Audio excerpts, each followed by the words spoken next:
Cześć!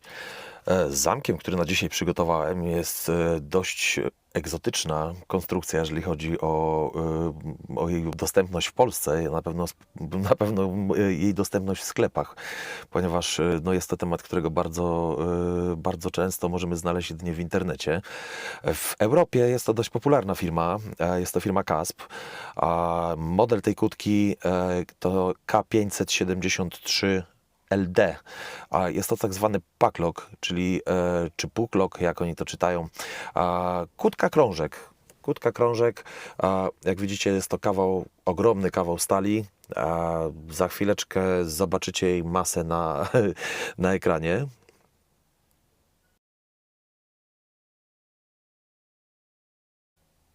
Jak widzicie, no kłódka jest naprawdę duża, naprawdę masywna. Ponad 920 gramów hartowanej stali. No jest to ogromny kawał stali. A jeżeli chodzi o jej zastosowanie, kłódka służy przede wszystkim do bardzo ciasnego, bezdostępowego do szekli zamykania drzwi od vanów, bram. Służą do tego specjalne okucia, które ściśle obejmują ją z każdej strony. Dostęp do klucza, do rdzenia mamy tutaj z prawej strony akurat w tym wypadku. A jeżeli chodzi o ten rdzeń, działa to na takiej zasadzie, że po włożeniu klucza, przekręceniu tego rdzenia, rdzeń się wysuwa i z tyłu możemy zobaczyć, jak to funkcjonuje, w jaki sposób się w tym momencie blokuje i odblokowuje szekla. Szekla działa obrotowo, zamyka się.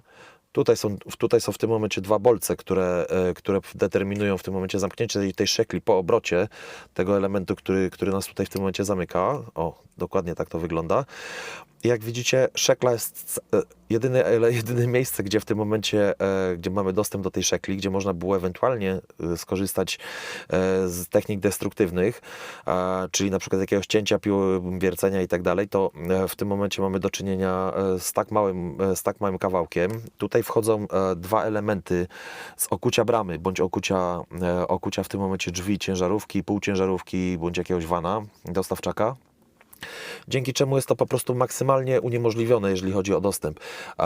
Całe to okucie ściśle obejmuje generalnie całość tej kłódki, za wyjątkiem tego otworu niewielkiego, który służy w tym momencie do wprowadzenia klucza.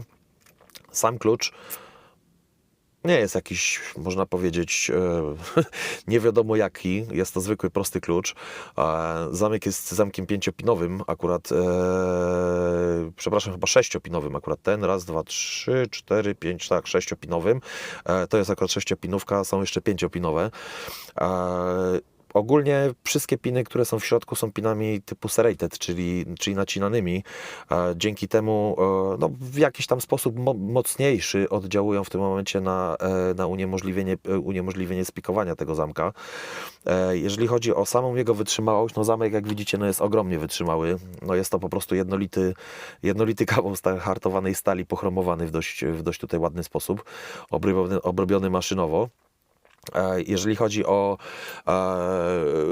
jej spotykalność w Polsce, być może dlatego nie spotykamy jej w Polsce, że no, do tej pory nie mieliśmy jakby kultury zamykania w tym momencie samochodów dostawczych, ponieważ prawdopodobnie wynikało to z tego, że nie było zbyt dużo kradzieży bądź jakichś włamań do tego typu pojazdów. No i stąd po prostu te zamki chyba do nas nie dotarły, aczkolwiek uważam, że to jest ogólnie jedyny w tej chwili krążek, który posiadam w swojej kolekcji, co planuję zmienić w przyszłości. Jeżeli chodzi o te zamki, uważam je za bardzo dobre zamki, aczkolwiek tutaj ten rdzeń no, dla mnie akurat jest stosunkowo prosty, ponieważ no, po pierwsze można go dość łatwo obejść tutaj w tym momencie, jeżeli chodzi o otwieranie. W tym momencie możemy skorzystać z grzebienia, jest to, jak widzicie, dość prosty otwór.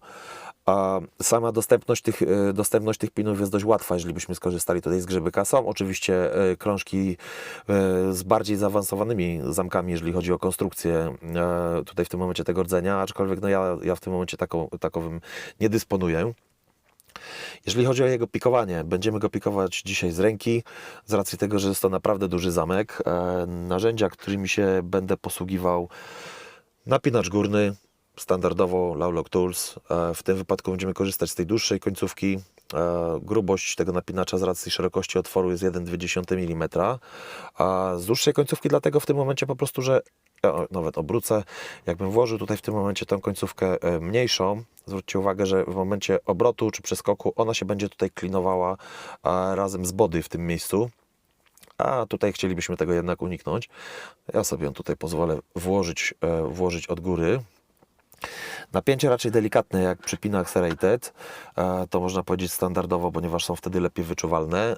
Narzędzie, którym się będę posługiwał, główne narzędzie, haczyk od Mokiego, standard hook z round tipem, no 0,5 mm grubości, to już znacie to narzędzie.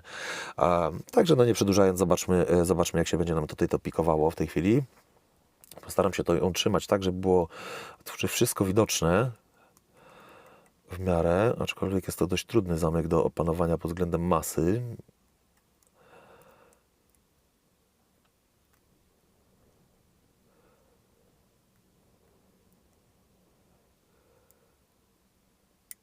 O, lekkie kliknięcie mamy.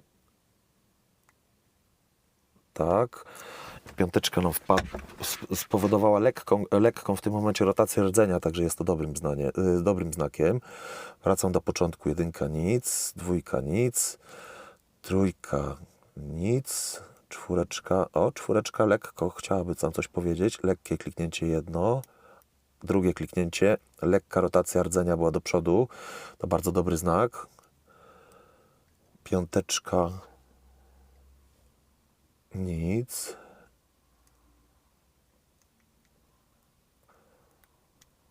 6 nasza. O, 6 by chciała coś powiedzieć. O, mamy mocne 2 kliknięcia. Sprawia wrażenie ustawionej. Wracam do początku, do naszej 1. 1 w tej chwili chyba coś by chciała powiedzieć. Lekkie kliknięcie, tak. Idziemy do 2. Nasza 2, jedno kliknięcie. Drugie małe kliknięcie, delikatny ruch rdzenia. 3 nic. Dalej do 4. 4. O, teraz zdecydowanie kliknęła. 5 też zdecydowanie kliknęła. Coś nam tutaj opadło wcześniej. Tak, delikatny ruch rdzenia. 6 sprawia wrażenie ustawionej. Wybaczcie, ja sobie to poprawię, bo naprawdę ciężko się trzyma ten kilogram stali w ręce, tak przed kamerą. Jeżeli chodzi o 1.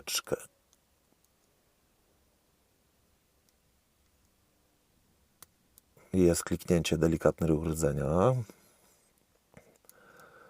Idziemy dalej. 2. Nic. 3. Też nic. 4. nic. 5. też nic. Zobaczmy naszą 6. O, 6. Jest kliknięcie. Drugie, mamy delikatny ruch rdzenia, także jest to również dobry znak. Wybaczcie to pociąganie nosem. Dzisiaj mnie alergia dopadła. Pierwszy raz od niepamiętnych czasów. 1 nic. 2 nic. 3 też nic. 4. O!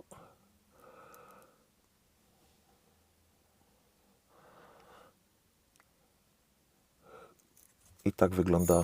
Oj, widzicie, wypadł mi napinacz z wyrażenia. 4 była naszym pinem, który w tym momencie wymagał obrotu. No przepraszam, naciśnięcia. Rdzeń, możecie zobaczyć, tak wychodzi. Po spikowaniu wygląda to w taki sposób. Ogólnie, jeżeli chodzi o jej gutting tutaj, gutting jest ogólnie dość problematyczny w tym wypadku. Już zaraz Wam pokażę dlaczego. Tutaj w tym miejscu mamy małą śrubę imbusową, czy tak jak się ją powinno nazywać prawidłowo, Allen screw. Ja sobie ją pozwolę wykręcić. Ona nas blokuje tutaj w tym momencie z dalszym wysunięciem rdzenia, działa w tej szczelinie. W tym momencie tutaj to nam ogranicza jakby wysunięcie tego rdzenia w całości. O, momencik, tutaj sobie jeszcze poprawię troszeczkę to wykręcanie. Dobra, wyszła nam ładnie. Odłożę ją tutaj. A jeżeli chodzi o rdzeń, sam korpus może odłożę tutaj. Będzie na razie troszeczkę zawadzał, więc niech se leży. Sam rdzeń wygląda w ten sposób, aczkolwiek żeby otworzyć go, musielibyśmy usunąć tutaj taką sprężynującą w tym momencie tulejkę. Niestety nie posiadam nic zastępczego w tym momencie, żeby w tym momencie tą tulejkę usunąć, a nie chciałbym po prostu psuć tego rdzenia no nie mam czym po prostu zastąpić tej tulejki. Jeżeli mi się to kiedyś uda, wrócimy do tego odcinka. Ale jak widzicie, no ten częściowy gutting wygląda w ten sposób. Kłódka jest naprawdę bardzo fajna. Rdzeń akurat nie tutaj, no nie jest jakiś, można powiedzieć, no nie jest ten rdzeń w tym momencie tym, czego bym ja sobie na przykład życzył od rdzenia, aczkolwiek wiem, że występują inne rdzenie, wiem, że można je podmienić, ta kłódka staje się wtedy niezniszczalna praktycznie, można powiedzieć. Jeżeli chodzi o piny, ten model, konkretny model ma pinów 6, ale występują, jak widzicie, również wersje 7-pinowe, no ten nie jest zasilony akurat 7-pinowcem, 7 pinami. Tak wygląda jego cofnięcie do pozycji wyjściowej. Rdzeń był spikowany. Jeżeli chodzi o tą kłódkę, to właściwie można powiedzieć tyle. Na pewno będziemy wracać do tej firmy jeszcze, ponieważ jest to dość ciekawa firma i w sumie właściwie można powiedzieć, że bardzo przyjemna w pikowaniu, jeżeli chodzi o jej otwieranie. Jeżeli chodzi o wytrzymałość, polecam na przykład do stosowania tego typu zabezpieczenia przy jakichś bramach, przy jakichś tam ciężarówkach, przy vanach. To jest naprawdę bardzo fajny zestaw. Oczywiście musi to współpracować jak najbardziej ściśle z okuciami, o których wspominałem wcześniej. Jeżeli chodzi o mnie, to tyle w tym odcinku. Subskrybujcie, jeżeli uważacie, że jest to coś wartościowego, co warto obejrzeć. Zostawcie łapkę w górę. Jak zawsze, do następnego. Trzymajcie się, cześć.